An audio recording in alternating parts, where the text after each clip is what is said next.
श्रीमद् भगवद गीता का ज्ञान आपकी सारी व्यर्थ की चिंताओं को समाप्त कर सकता है। गीता का ज्ञान मन की हर परेशानी और अशांति को नष्ट कर देता है।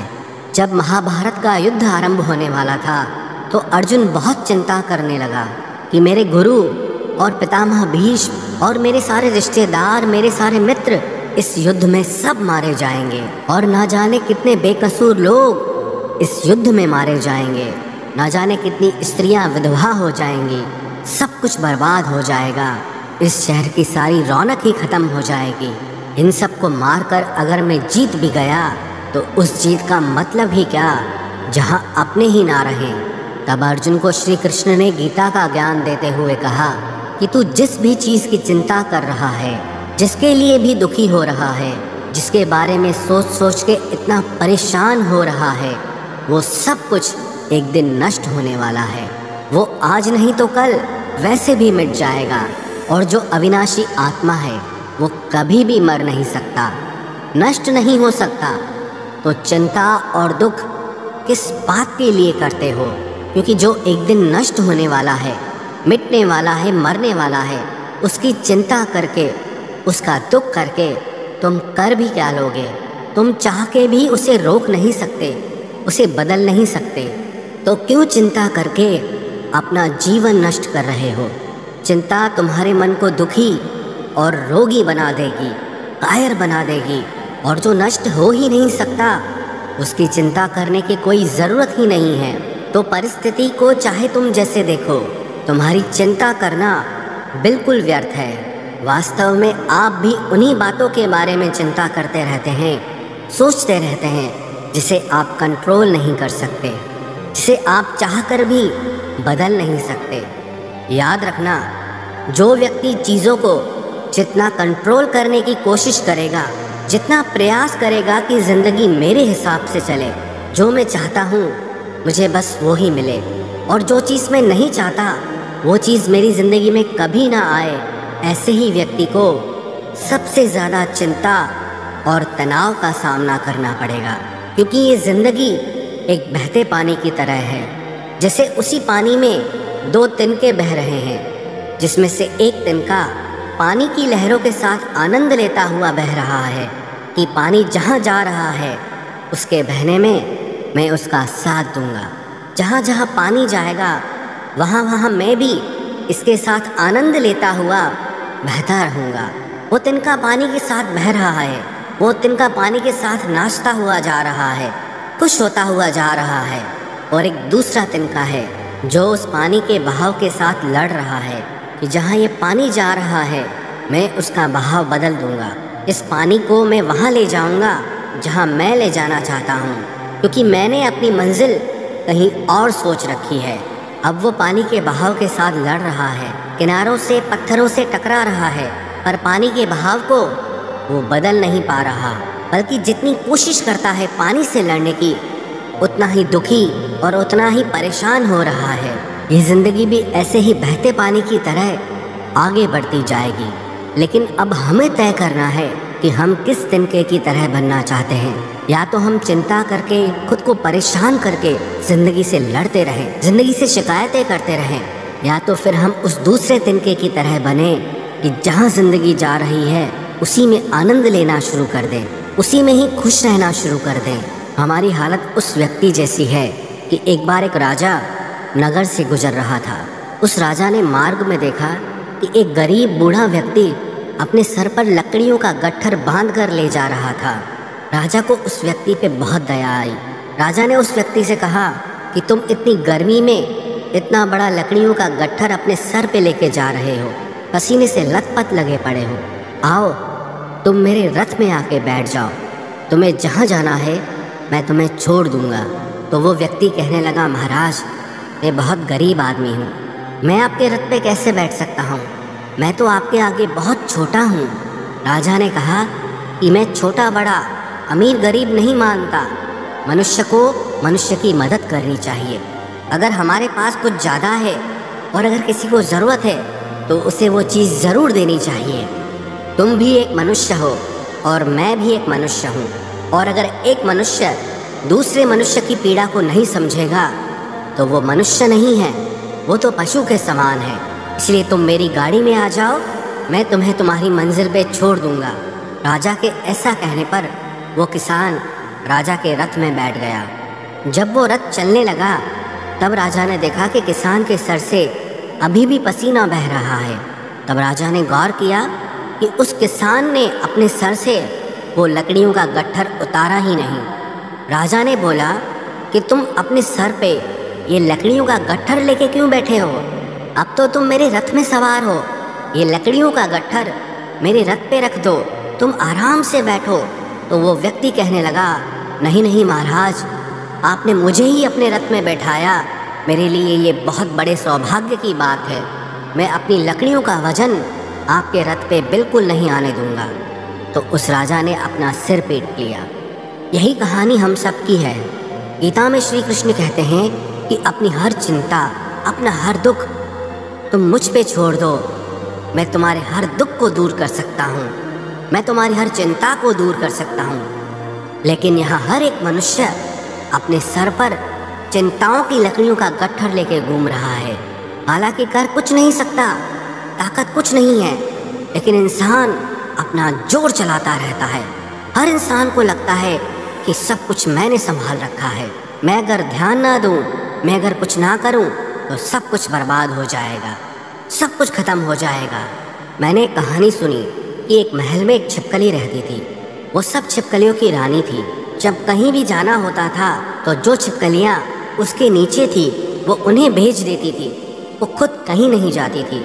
एक दिन सब छिपकलियों ने उससे पूछा कि तुम हमारी रानी हो पर तुम कहीं भी नहीं जाती, बस इस महल में ही बैठी रहती हो, ऐसा क्या कारण है कि तुम कहीं बाहर ही नहीं निकलती? तो वो छिपकली कहने लगी कि इस महल की छत को मैंने ही संभाल के रखा है, अगर मैं यहाँ से चली गई तो इस महल की छत गिर जाएगी। ऐसे ही हर किसी को लगता है कि अगर मैं नहीं रहूँगा तो कोई काम नहीं हो पाएगा। हर इंसान ये वहम पाले बैठा है कि सब कुछ करने वाला मैं हूँ और सब कुछ मुझे ही करना है। हालांकि इतनी भी शक्ति हमारे अंदर नहीं कि हम अपनी सांस भी खुद ले सकें। वो प्रकृति ने ऐसा नियम बना रखा है कि हमारी सांसें अपने आप चलती है। अगर सांस लेने का काम हम पे छोड़ दिया जाए तो हम एक दिन भी जिंदा नहीं रह पाएंगे। इधर एक पल के लिए भी सांस लेना भूले और उधर मौत सामने आ जाएगी। और मनुष्य को सोचने की, चिंता करने की ऐसी बीमारी है कि वो सिर्फ आज की चिंता नहीं करता और ना ही सिर्फ अपने कल की चिंता करता है, वो अपने आने वाले 10, 20, 50 साल, अपने बुढ़ापे तक की, अपने मरने के बाद तक की भी चिंता करता है। और एक बात याद रखना कि जो लोग बहुत ज़्यादा सोचते हैं, बहुत ज़्यादा चिंता करते हैं, उनमें कुछ भी करने की शक्ति ही खत्म हो जाती है, क्योंकि चिंता करने में ही उनकी सारी ऊर्जा नष्ट हो जाती है। ये कलयुग है ना, इस युग में लोग सोचते ज़्यादा हैं, करते बहुत कम हैं। कलयुग का मनुष्य स्वभाव से आलसी और सिर्फ व्यर्थ की बातें सोचता रहता है। जिसे करना होता है ना, वो ज़्यादा सोचता नहीं है, वो उस कार्य को कर लेता है। पर आप अपने आसपास की दुनिया पे नज़र डाल के देखो, आपको अधिकतर लोग ना करने वाले ही मिलेंगे। आपको अधिकतर लोग वही मिलेंगे, या तो व्यर्थ की चिंता करेंगे, या तो सिर्फ आलस्य करेंगे, या सिर्फ बहाने ही देते रहेंगे कि इस वजह से मैं ज़िंदगी में आगे नहीं बढ़ पा रहा, कि इस कारण से मेरी ज़िंदगी अच्छी नहीं हो पा रही। अगर मनुष्य सोचने के बजाय करना शुरू कर दे तो उसकी ज़िंदगी में कोई भी दुख, कोई भी समस्या ज़्यादा देर तक टिक ही नहीं सकती। आपके पास दो रास्ते हैं, या तो अगर आपके जीवन में कोई समस्या है तो उसके समाधान में लग जाओ, उसके सल्यूशन में लग जाओ, और या आपको भविष्य में आने वाली किसी समस्या का डर है तो उसकी चिंता तो आप छोड़ ही दो, क्योंकि जीवन वैसे कभी नहीं चलने वाला है जैसा आप सोचते हैं। जीवन की एक अलग ही गति है। आप अगर कभी गौर करोगे तो आपको ये समझ आएगा कि आपने ज़िंदगी में जिन बातों को भी लेकर चिंता की उनका कोई मतलब ही नहीं था। आपको लगेगा आप व्यर्थ ही चिंता करते थे, पर ज़िंदगी ने कुछ और ही दिखा दिया। किसी नगर में एक बहुत धनी व्यक्ति रहता था। उसके पास इतना पैसा था जिसका हिसाब ही नहीं था। एक दिन उसने अपने सारे मुनीमों को बुलाया और उनसे कहा कि मेरे पास कितना पैसा है, कितनी संपत्ति है, उन सब का मुझे हिसाब लगा कर दो कि आखिर मेरी कुल संपत्ति कितनी है। वो सारे मुनि उस व्यक्ति की संपत्ति का हिसाब लगाने में लग गए। उन सबको उस संपत्ति का हिसाब लगाने में ही 10 दिन लग गए। 10 दिन के बाद सब मुनियों ने मिलकर कहा कि आपके पास इतना पैसा है कि आपकी 7 पीढ़ियाँ बैठकर खा सकती है, उन्हें कोई काम करने की ज़रूरत नहीं है। जब उस व्यक्ति ने ये सुना कि मेरे पास इतना धन है कि मेरी 7 पीढ़ियाँ बैठकर खा सकती है, उन्हें कोई काम करने की ज़रूरत नहीं है, तो वो व्यक्ति रोने लगा। फिर सब मुनियों ने पूछा कि आप रो क्यों रहे हैं, आपके पास तो अपार संपत्ति है। तो वो व्यक्ति कहने लगा कि आप लोगों ने कहा कि मेरी 7 पीढ़ियाँ बैठकर खा सकती है, उन्हें कोई काम करने की ज़रूरत नहीं है, लेकिन जब 8वीं पीढ़ी आएगी तो उसका क्या होगा, उन्हीं के बारे में सोचकर मैं दुखी हो रहा हूँ। यही आजकल के हर मनुष्य की समस्या है। आज सब ठीक है, लेकिन कल कुछ गलत ना हो जाए, उसकी चिंता में परेशान हुए जा रहे हैं। किसी नगर में एक राजा रहता था। उसका राज्य बहुत बड़ा था और उसके राज्य के आसपास के जो राजा थे उनके साथ भी उसके संबंध बहुत अच्छे थे। लेकिन वो राजा चिंता करता रहता था कि अगर कल को ये सारे राजा मेरे शत्रु बन जाए, मुझ पे हमला कर दें, तो मेरा क्या होगा, मैं आगे कैसे जी पाऊंगा, मेरी ज़िंदगी कैसे चल पाएगी। बेवजह की इन चिंताओं में उलझा रहता था। एक दिन वो अपने गुरुजी के पास गया और गुरुजी को जाके उसने बताया कि मुझे बहुत चिंता होती है कि ये जितने भी राजा मेरे राज्य के आसपास रहते हैं, कल को अगर ये मेरे शत्रु हो गए और मुझ पर हमला कर दिया तो मैं कहाँ जाऊँगा। गुरुजी उस राजा का मन समझ गए और उन्होंने उस राजा से कहा कि तुम्हारे नगर में ये एक महिला रहती है, उसके पास जाओ, उसे बहुत सारा धन और अनाज दान दे करके आओ, तुम्हें तुम्हारी समस्या का समाधान मिल जाएगा। वो राजा बहुत सारा सोना लेकर, बहुत सारा अनाज लेकर उस महिला के घर गया, उसको दान देने के लिए। जब राजा उस महिला के घर पहुंचा तो राजा ने उस महिला से कहा कि ये सारा धन तुम रख लो, ये सारा अनाज तुम रख लो, तुम्हारा जीवन बड़े आराम से गुजरेगा। तो उस महिला ने राजा से वो धन, वो अनाज लेने से मना कर दिया। वो राजा से कहने लगी कि मेरे पास आज खाने के लिए भोजन है, मैं कल के लिए अपने घर में भोजन नहीं रखती। मुझे उस ईश्वर पर पूरा भरोसा है कि जिसने मुझे आज खिलाया है वो मुझे कल भी खिलाएगा, क्योंकि जितना मैं संग्रह करूँगी फिर मुझे उस सामान की चिंता करनी पड़ेगी, फिर मुझे उस सामान को संभालना पड़ेगा।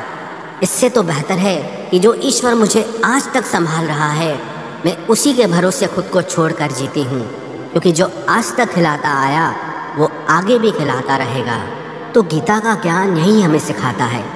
गीता में श्री कृष्ण अर्जुन को यही बार बार कह रहे हैं कि हे अर्जुन, अपनी सारी चिंताएं, अपने मन के सारे विचार तुम मुझे सौंप दो, अपने मन को हल्का कर दो, क्योंकि चिंता करके तुम सिर्फ दुख प्राप्त कर रहे हो। कभी देखा है किसी ने कि चिंता करके किसी इंसान को खुशी मिली हो, या चिंता करके किसी इंसान को अपनी समस्या का समाधान मिला हो? अगर गहराई से देखा जाए तो चिंता एक मानसिक बीमारी है। चिंता वही इंसान करता है जो कर्म में नहीं लगता, जो कर्म में ना लगकर विचारों में लग जाता है। जो व्यक्ति कर्म में लगा रहेगा उसे चिंता करने का समय ही नहीं मिलेगा, और जो व्यक्ति कर्म का त्याग कर देगा वो अपने खाली समय में चिंता ही करता रहेगा। तो अपने आप को अपने कर्म में लगाओ, जैसे श्री कृष्ण ने अर्जुन को उसका कर्म याद दिलाया कि तुम्हें अपना कर्म करना है। ये सब सोचना विचार करना तुम्हारा धर्म नहीं है। तुम क्षत्रिय हो और तुम्हारा कर्म क्या है कि अधर्मियों का नाश करना, जो अन्याय करते हैं, जो अत्याचार करते हैं, उनको नष्ट करना, ना ही फालतू की बातें सोचना, क्योंकि वो तुम्हारा काम नहीं है। तुम दुनिया के भगवान नहीं हो, तुम कुछ कंट्रोल नहीं कर सकते, क्योंकि ये जीवन बस बहता जा रहा है। कब हम बच्चे से जवान हो जाते हैं, कब जवान से बूढ़े हो जाते हैं, और कब बुढ़ापे से मृत्यु की ओर चले जाते हैं, कुछ भी हमारे कंट्रोल में नहीं होता। यहाँ हर इंसान जीना चाहता है, कोई नहीं मरना चाहता। लेकिन फिर भी सबको मरना पड़ता है। यहाँ हर इंसान जवान रहना चाहता है, लेकिन फिर भी सब बूढ़े होते हैं। इस एक छोटी सी चीज़ को अगर हम समझ लें कि ये ज़िंदगी बस बहती जा रही है और हम इससे कंट्रोल नहीं कर सकते, बस जो हो रहा है उसमें अपने लिए एक खुशियों और आनंद से भरी एक ज़िंदगी हासिल करनी है। और वो ज़िंदगी लड़के या चिंता करके नहीं, बल्कि खुश होकर जीनी है।